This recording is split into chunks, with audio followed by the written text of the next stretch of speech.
Salam alaikum, estamos en esta tienda de aquí, ya que desde el pueblo habían comentado unas varias veces que hacía falta un calentador para la mezquita, ya que no disponían de agua caliente, hacían la ablución con agua muy fría.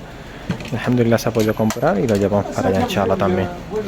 Otra sadaqa jaria dentro de una sadaqa jaria, masha Allah. Alhamdulillah.